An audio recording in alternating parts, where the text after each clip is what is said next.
this idea that every time somebody comes to something that you've put out there, you know, a lot of people think of it as like a number or a view or traffic, but you have to think of each and every one of them as a person, and a person that is deciding to give you their attention, and there's a certain amount of privilege and responsibility that comes with that. And I'm assuming that's something you probably like figured out pretty early on. Yeah, I think that even just from a personal point of view, it makes sense to me. It connects with me, I guess, easily. I don't have to really think about it. It just feels natural. But then also, I feel like even from thinking about it from like a strategic point of view as well. Like if you're trying to make content, you need the content. You want the content to connect with the person. They're not just a number. So part of what I talked about is like scope and trying to increase the scope of people that watch my content. And in order to do that, you need to understand, well, who watches your content and what is that one person? Because you know, what do they like, and why would they not watch a video of yours? Why would they be confused about something? Why would they?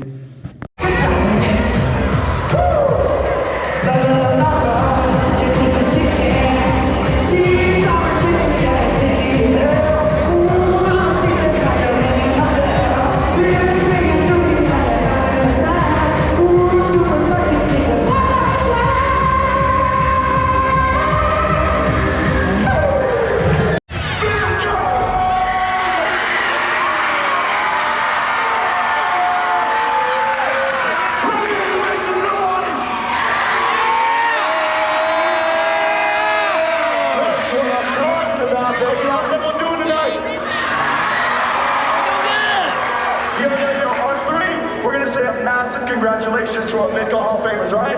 1, 2, 3, congratulations!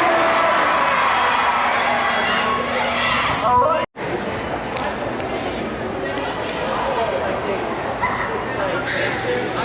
I'm on floor 2. I'm gonna come down the. No, none of us are getting.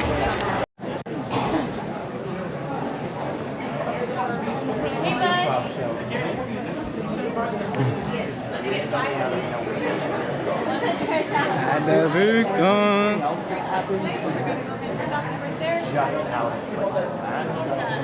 What are we gonna see today? Hey, bud. Well, at least for the one hour. We have a party at 2? I'm not wearing wet socks. Wet socks, string. Shoelaces tied together, scream. Okay, well we're not prepared for the wet socks, so we're just gonna do the shoelaces tied together. I'm being completely honest. So, perfect. All right, and before we start, I'm gonna say, everyone get out their phones, and I'm going to as well.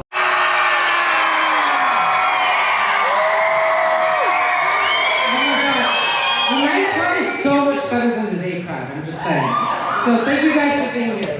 Okay, so be on Spotify, Apple Music, and type in P-E-E-T. Wait, what? What? Montzingo. And click follow. No. I already did! I got you! I already did that. Okay, you ready? He did it already. Alright, you guys ready? I don't know. I'm gonna take off my shoes. I'm gonna put the shoelaces. Oh my god. This is what VidCon 2025 looks like. VidCon 2025. All those lines. It's amazing. Subscribe. Subscribe to Sheppy Monks. Knox. Fucking knock.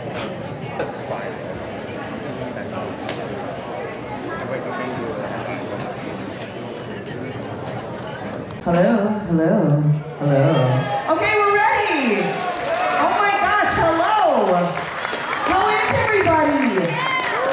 Come on, we gotta get ready. We got a lot of acts tonight. You know, VidCon is always full of surprises, and this is the very first time that we're doing this show called Yes and. Has anybody ever heard of that phrase, yes and? Where are my theater kids at? Surprises that's called Yes and. There's going to be stuff you don't expect. Like, did you know that you guys are going to be in parts of the show? Yes. Awesome. So here's what we've got. We've got an incredible lineup of singers and dancers and actors and games. We've got live art, we have the secret special surprise parts where some of you are going to get to participate also on stage. That's pretty exciting, right? You can go home and tell all your friends, I was on stage at VidCon. I was like, I'm a real creator out here.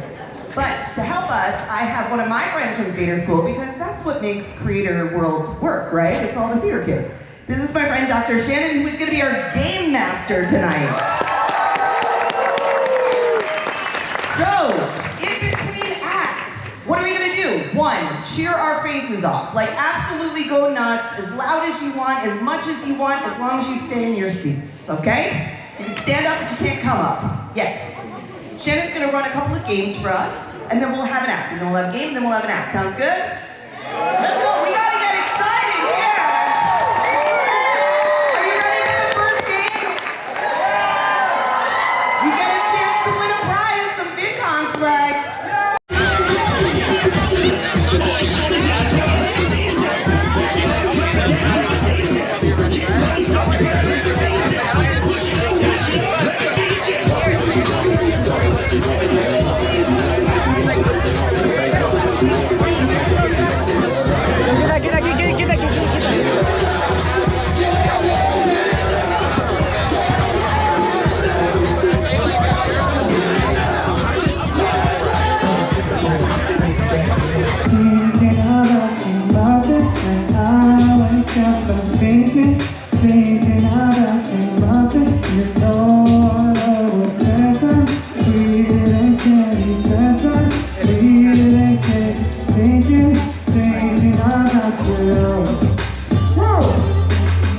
Ding dong, trick or treat.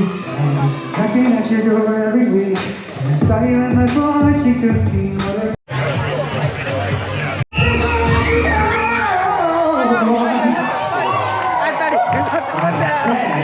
Why did the chicken? I had it up there. Jump in the Cadillac. Anything you want. You deserve it, baby. You deserve it all. I'm gonna give it to you. Set out the water. Set out the rain. Set out the memories. Make me see.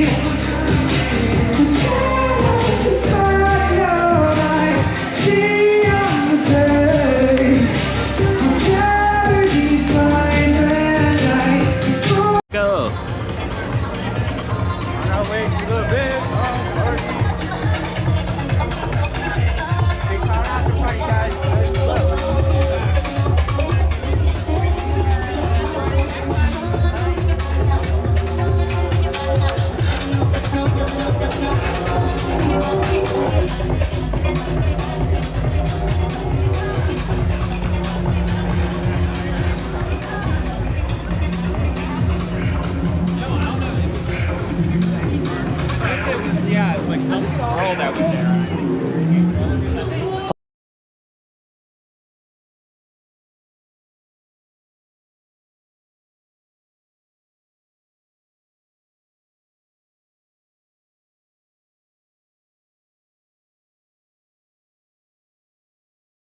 I think they're up there.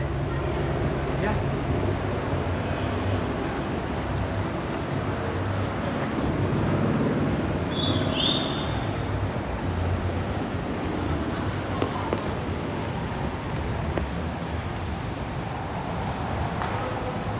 Should we end it here? Yeah, and then just like skip.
You gonna go live on Twitch? For the first time.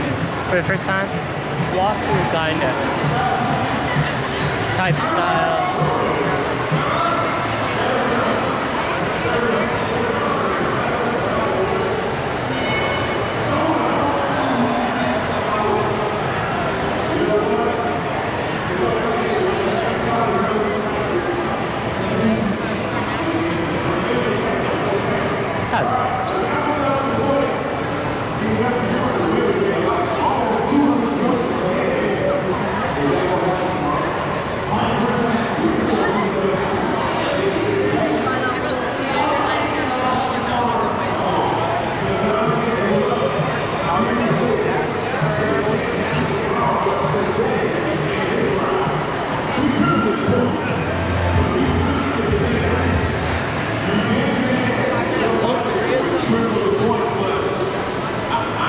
I should have got her stand. I forgot about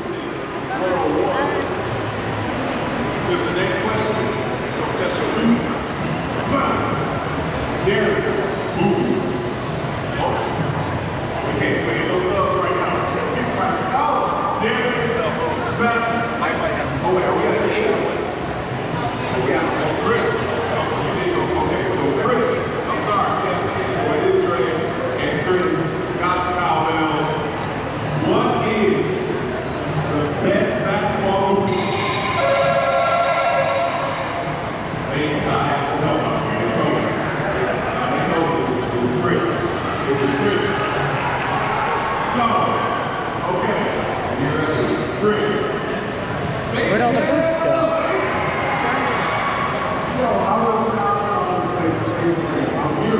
help going live? That's good.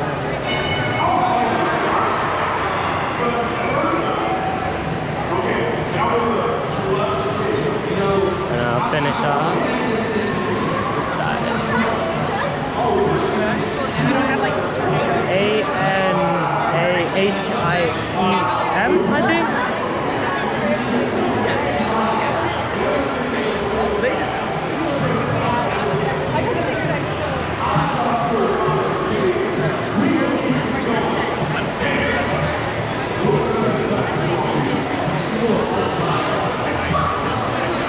And then end off with their stand. A-N-A-H-I-E-M, I think? Yeah, all right. A-N-A...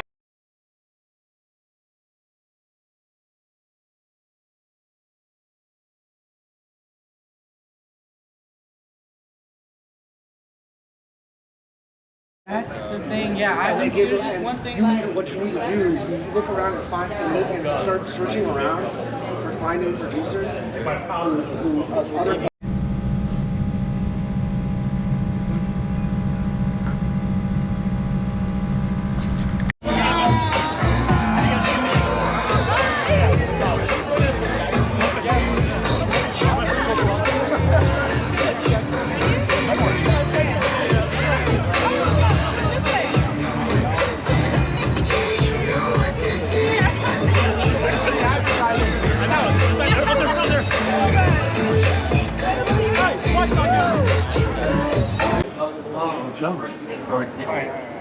So there's this theory that like I don't even like really like anything, but like it's like really interesting. So it's like it's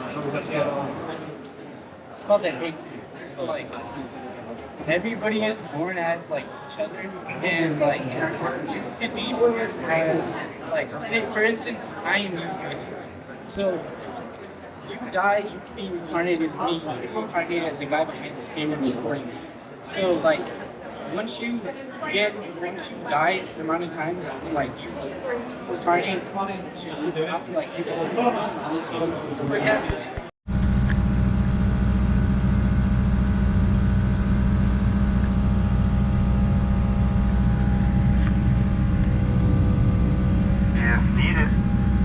Oxygen mask dropped from compartment overhead. To activate the flow of oxygen, pull down the mask until the plastic tubing is fully extended.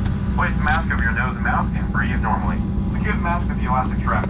Although oxygen will be flowing, the plastic bags may not inflate. Continue wearing the mask until otherwise notified by a crew member. If you are traveling with children or anyone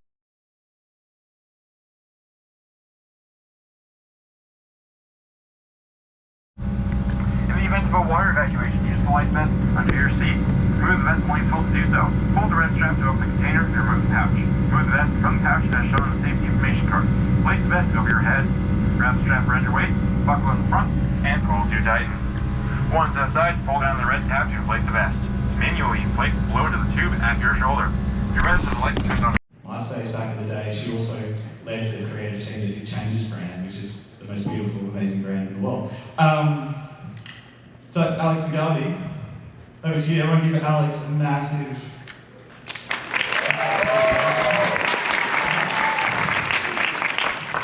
All right, hi everyone. And if you don't mind clicking. All right, awesome. Maybe one more time. Thank you. Hi everyone, I'm Alex Nagavi. I'm a creative director with over 17 years of experience in branding, digital product design for artists, startups, companies like Google, Spotify, and RCA Records. A little while ago, a friend of mine who has about 500,000 subscribers said to me something along the lines of, I don't know the version of me I've built online. And I was like, ooh, I think I'm realizing that she didn't have a brand, she had a algorithm optimized persona, and it was essentially burning her out. So let's get something straight. What is a brand? Well, it's definitely not your logo. A brand is not just encompassed by the logo, it's the sum of many different parts. It's what people say about you when you're not in the room. It's what they remember when you're not posting. And if you don't define it, someone else or the algorithm will. So here's why branding matters. It opens the right door. and that's important. We all want that. A clear brand gets you aligned deals, collabs, and opportunities, and not just random ones. Your brand essentially acts as your filter, and so the clearer it is, the less chasing you have to do. It also makes creating easier. A strong brand acts like a compass. Every creative decision, whether it's your title, your tone, your vision, or your vibe, becomes faster and more focused. You're not starting from scratch every single time, you're building from your defined identity. It also builds trust and connection.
Like a huge stadium, like over there and stuff. It seems pretty cool. Las Vegas is pretty nice. We have landed in Las Vegas.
Let's find that motherfucking Demon Slayer sword. Okay. Where is it? Where would it be?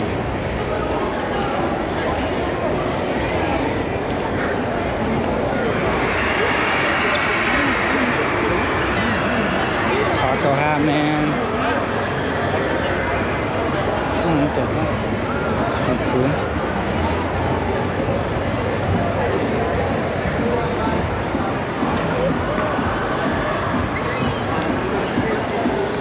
What the hell? This is Long Rhinos. What the hell?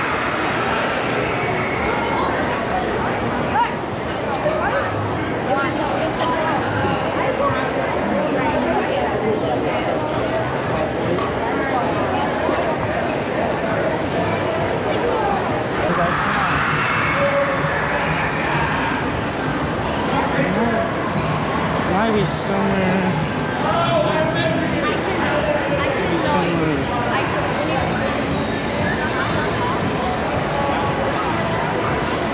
Oh, sorry.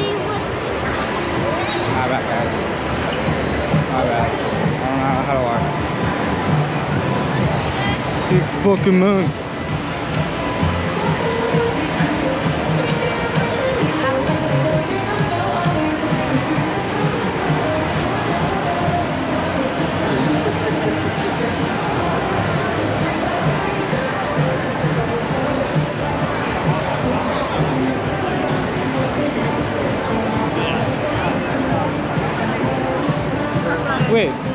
Where did you find that again?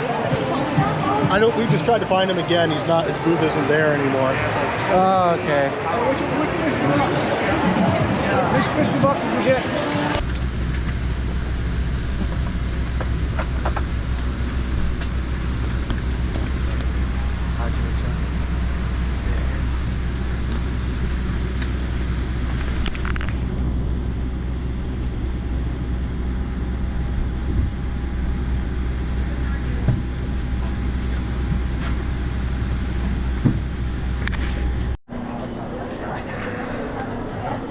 We're going to gate C, I'm pretty sure. According to this.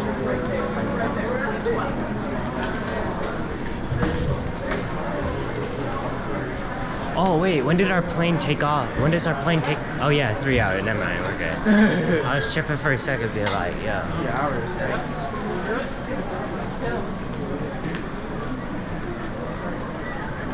It's like a whole mall in this one. Pretty sure.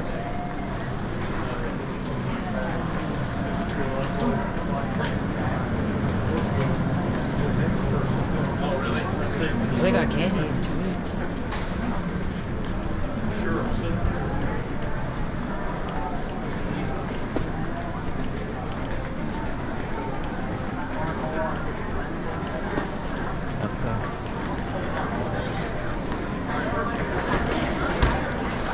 Sea games.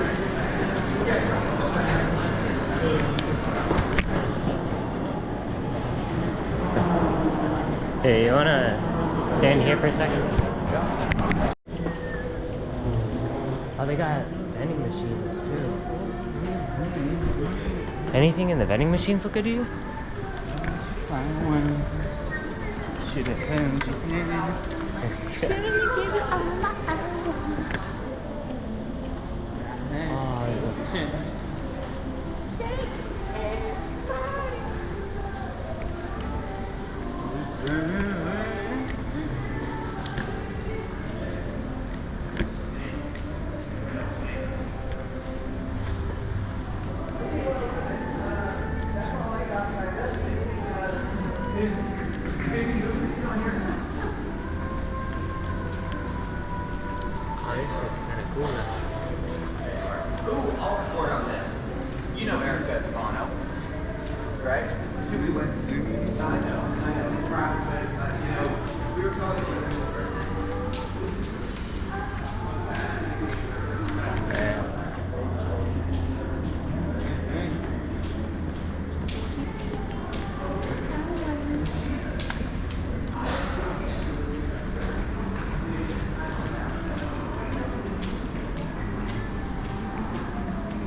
You want a picture with it?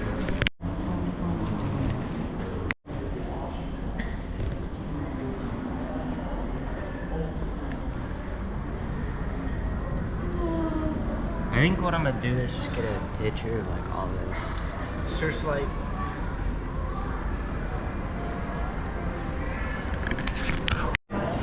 Yeah.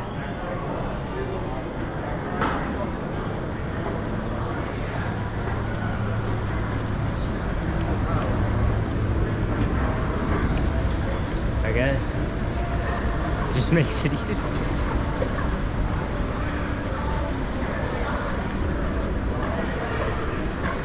I don't know what it is.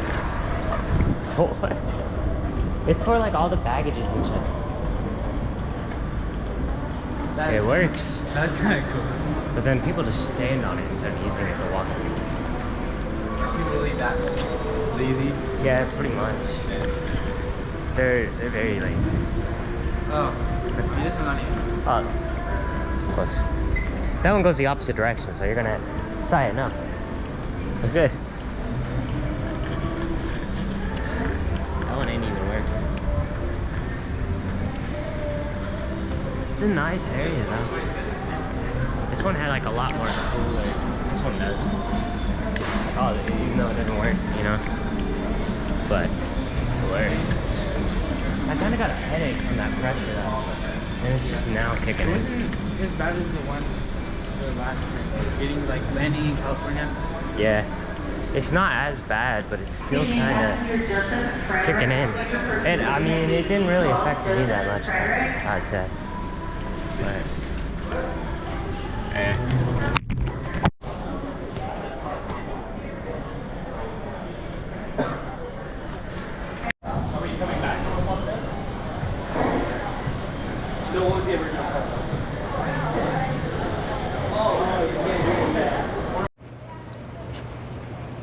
just chilling at VidCon.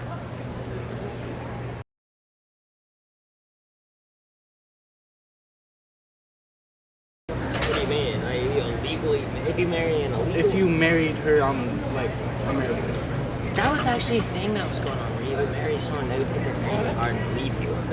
So, maybe. I remember that was a thing. They just get their green card and leave you? Yeah. Alright.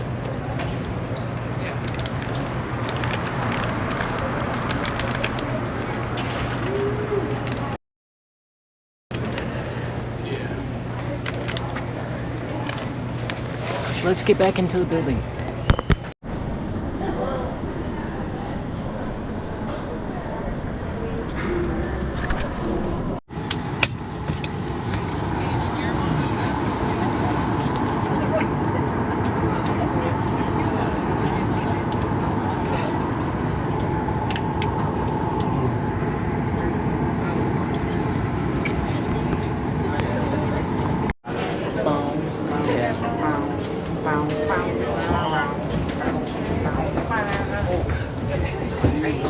We're boarding on the way to Spokane. It's going amazing, man. Back to our ship. Oh. Where we most likely.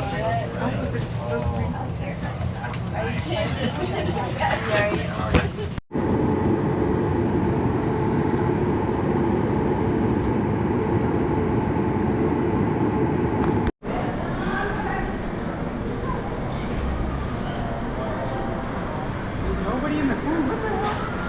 That's cool.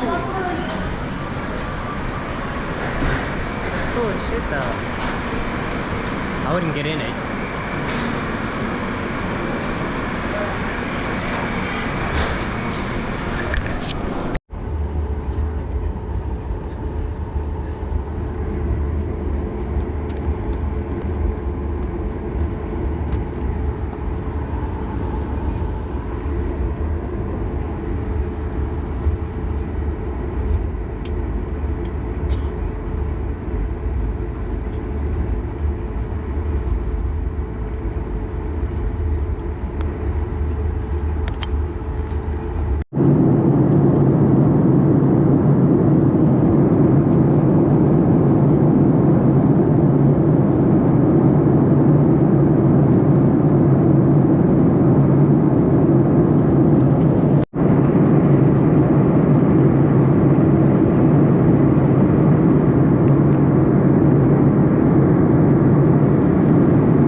Update, we made it with all of our boards.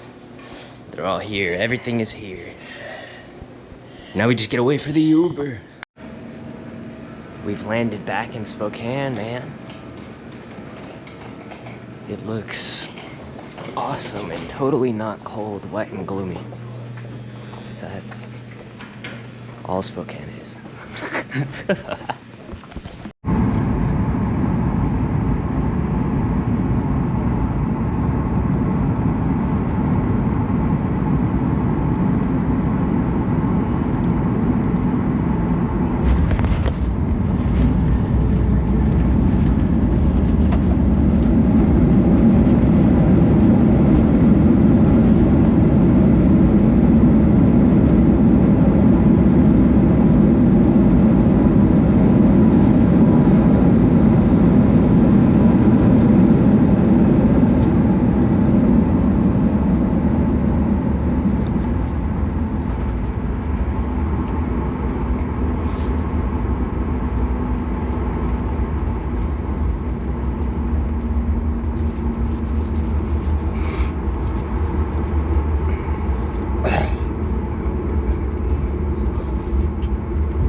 behalf of Southwest Airlines, and switch to the select or this book game.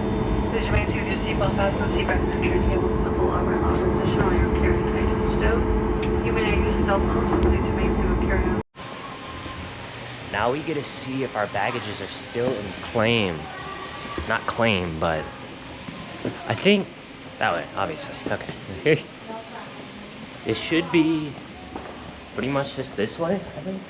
They said to check the like extra large baggage also too, so if we don't find our boards, don't freak out instantly. But it should be just straight up this way.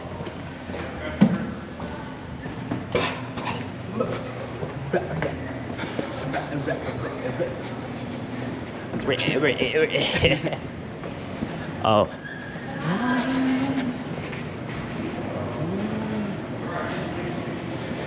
Any of our bags make it? Yes.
We've landed in Las Vegas.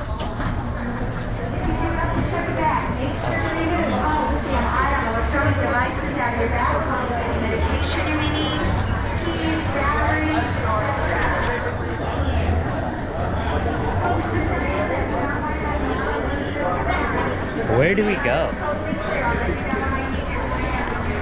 Here, we need to check our tickets again. See, that's what I was talking about. But I don't think you can gamble at 20 and old people. I don't think you can. I can ask them.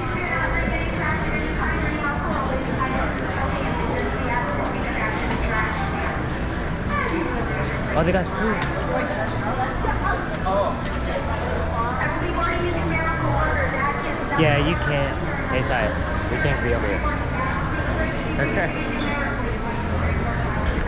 The law is like 20. Let's go this way.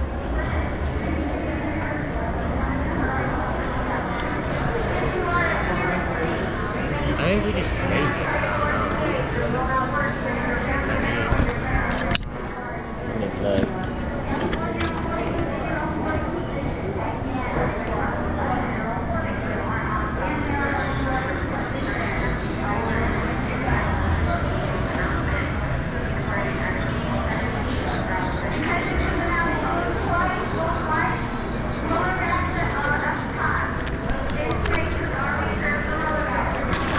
Let me ask this way.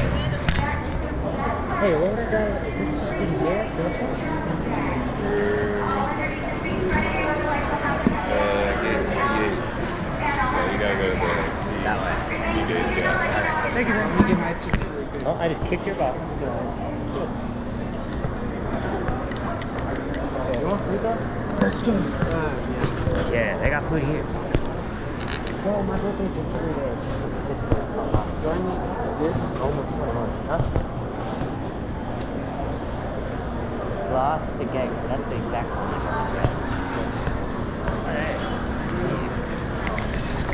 Because you're hungry, right? Right. Let's see what they got. You want a Coke or anything like that? Or do you want some like actual food? Sorry about that. We got sandwiches. We got monsters.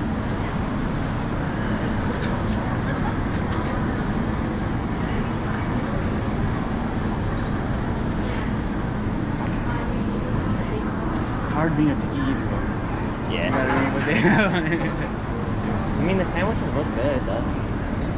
They sound good, but they don't look good. I don't know what the this is spaghetti.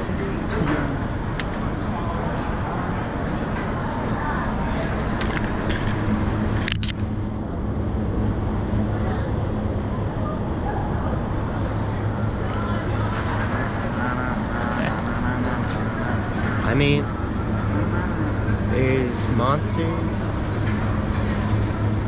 Do you want one of monsters? A monster?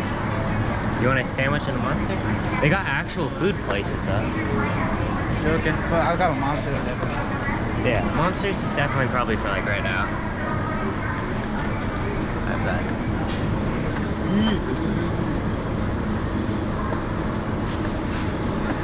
Alright, and then how do you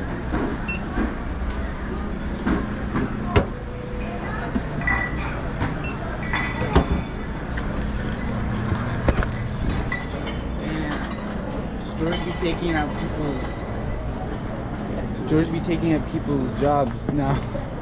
This robot just replaced you guys' job. You know what job a robot can never replace though? Streamers. Wait, no. There's that new AI that's come out. That's been doing that. Like you can make streamer AIs? gamers and all of it. You can make a gameplay video with a fake person, fake gameplay, all of it. Exactly. Who's gonna watch that though? That's Besides why like you've weird seen people. have you not seen the Bigfoot and Yeti like AI things? Yeah, I've seen that. Yeah, that's on like YouTube and all that, and you can use that same software. People are always speaking about it like it's gonna take over. Now it might. But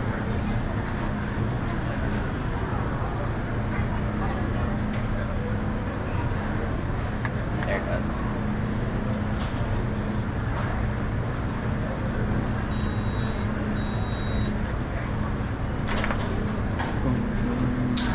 Print my receipt in case they say I'm stealing.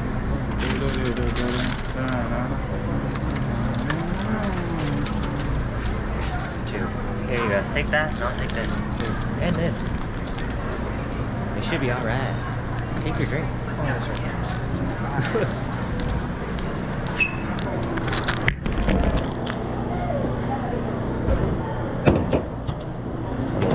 14. I stole someone's receipt.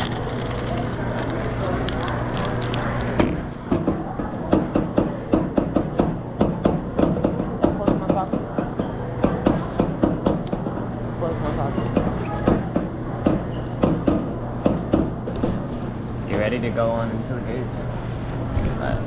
At Disney, they said that they were never going to have a streaming program, if you could believe it, and they were like, that's new entertainment, but we consider that traditional. And you want to have a TV show. A lot of creators do. Tell us a little bit about that. What your thoughts are around that.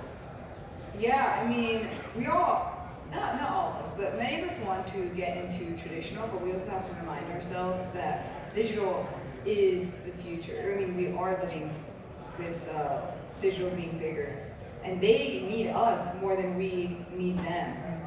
Yes. Yeah, and just because there's a fancy name or cool title doesn't mean that they are going to provide more value.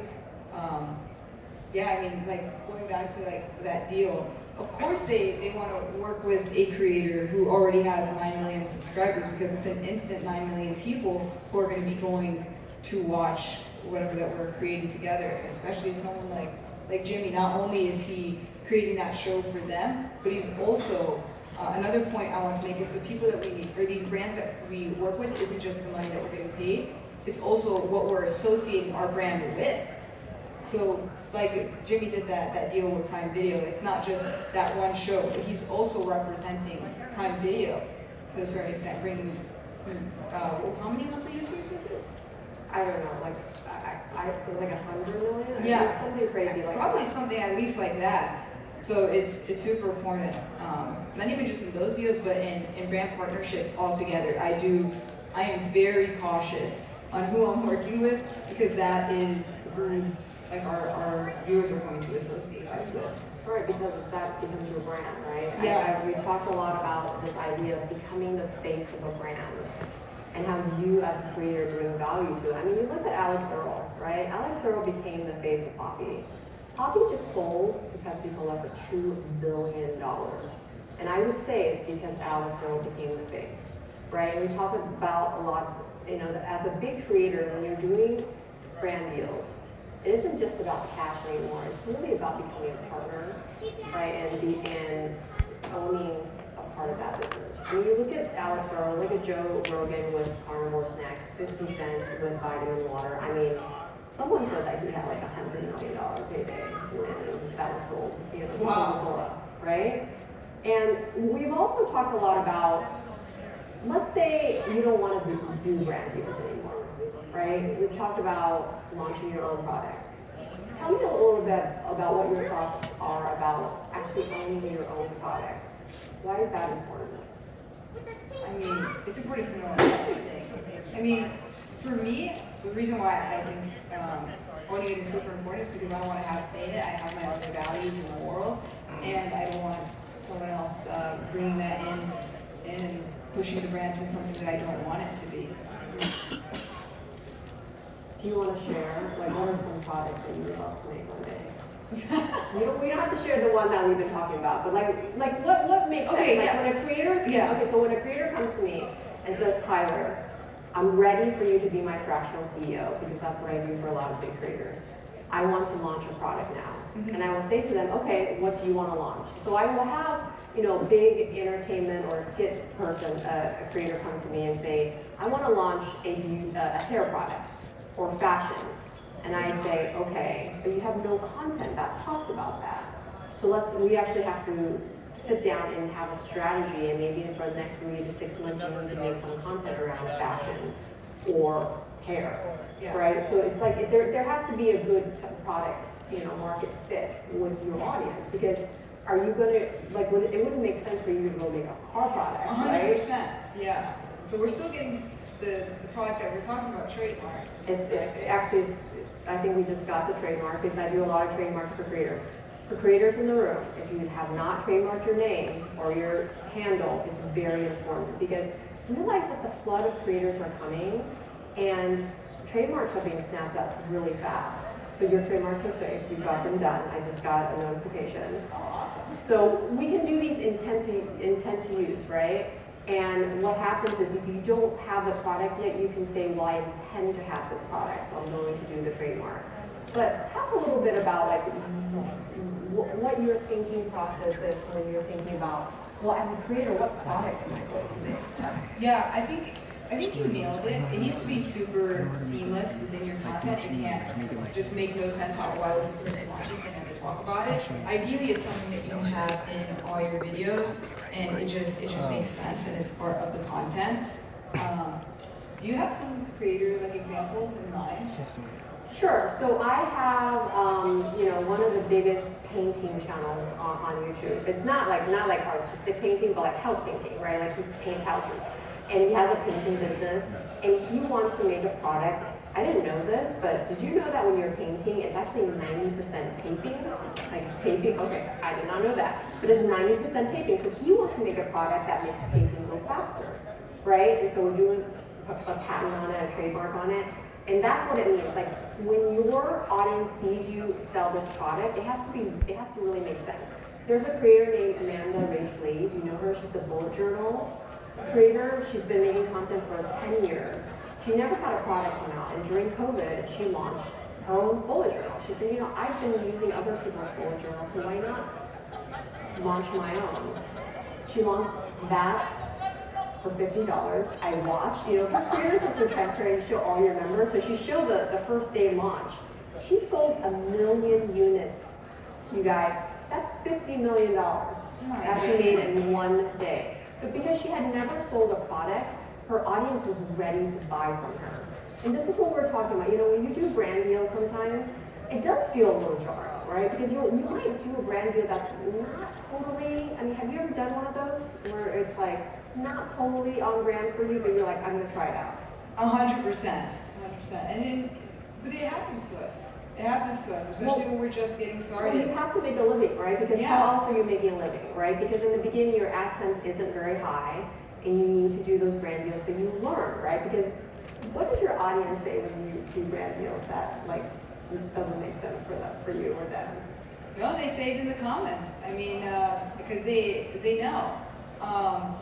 And that's why I try to stay true to my values and my character. I'm getting better at it with my content, and back to the product. Within a lot of my videos, I do a lot of cooking, and I try to make a healthier version of whatever I'm making. And that's who my character is, just naturally who I am in person. I love eating cool foods, but I want to make it healthier. So that's what I like to do in my content. But then if I get a brand deal for a specific company or a brand or a snack that isn't necessarily the healthiest, there were times where I'm like, well, I do food videos, so I'm gonna do it anyway. But even though it's food videos, my audience knows that that's not Jenny.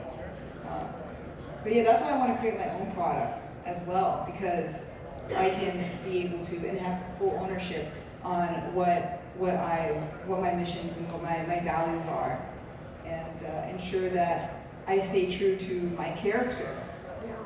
Well, let's break that down a little bit more, right? Because there are two paths that you can take when you're wanting to launch a product. We can do it from scratch, which is what I do for some of my clients. They literally say, Tyler, you can figure out the manufacturing, right? And the distribution and, just the sourcing, and my team, Hannah and Aaron, are here, and they tend to do it for me. But it's sometimes, yes, but sometimes we can partner, right, with a brand who has the manufacturing and distribution and factories already. And we have looked at some of those deals. I think you had a skincare one, right, that kind of fell through, right? They wanted you to kind of be the face of it. Can you talk a little bit about why you ended up not doing that deal? Yeah, we did it in a different way. So, of course I want to create my own product, but it's also, it's a lot of work, and it can be very enticing where you get a deal where they tell you they're going to give you a significant amount of equity, and they're just going to run the company, the manufacturing, they're going to handle everything in the business side, because we're creators, right? And it was very enticing, but at the end of the day, they're not investing that much money, they're just investing their time, and the value that I have, I feel is a lot more impactful for their brand. Actually, the reason I said no is actually my dad gave me this good analogy. He was he said, let's say there's this new brand starting off, and they go to Jennifer Lopez and they say, we have no money, but we'll give you 99% equity of this company for you to promote it. Why would she say yes?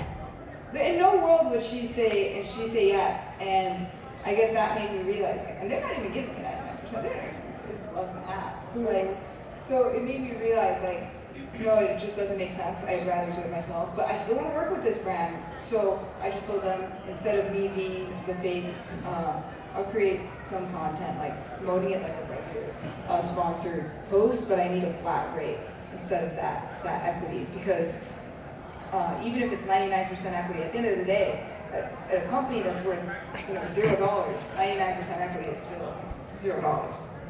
Exactly. So when you're doing, look, a lot of brands have caught on. You know, I represent brands as well as creators. And they will say, well, can we just offer them equity? And I said, yeah, but I say to a lot of creators, right, like you can get equity in 10 companies and maybe 1 or 2 will be worth something. Maybe 1 will sell, maybe 1 will potentially go public one day, but it's very rare. So be very careful that you ask for cash as well, right? Because they're paying for the deliverables. That's what you have to think about. Because you still have to like make content for them. Sometimes it's a lot of content, right? Sometimes it's 10 videos maybe, and you just have to price it. Okay, so if it's 10 videos at $50,000, like what is that amount, right? Like creators should feel very comfortable asking for 6 figures or 7 figures for these types of brand deals, basically where you become the face of the brand, right? Definitely. So, Jenny, you know, we've been talking about legal issues. Like, have you ever signed a contract or done a deal where it kind of came back and it was like you regretted signing it? Yes. When you said that really yes. fast. No, because when I was just getting started with content creation, I just wanted to make money making videos. When I was 16 years old, I signed, I was doing like UGC content, user-generated content, which is essentially when you create content for a brand's page. It doesn't go on my channel. It was just like for them to grow their app. And I was 16 at the time, and I like briefly read through the contract, signed it, I made the videos. Like 3 years later, one of my friends told me, hey, I saw you like on this ad for this app, like, do you know what this is? And I'm like, what do you mean? And then it turns out those videos that I made 3 years ago when I was 16 and I had no following and I was just trying to make money, they were running ads with my UGC content. And they were telling me, like, yeah, like, they're running a lot of ads. And I go to the person and I'm like, hey, like, we didn't agree on that. I was just creating content for your socials. Like, I never said that we can create ads. And they said, actually, in the agreement, it says that I own that all your videos in perpetuity, and I can do whatever I want with your videos.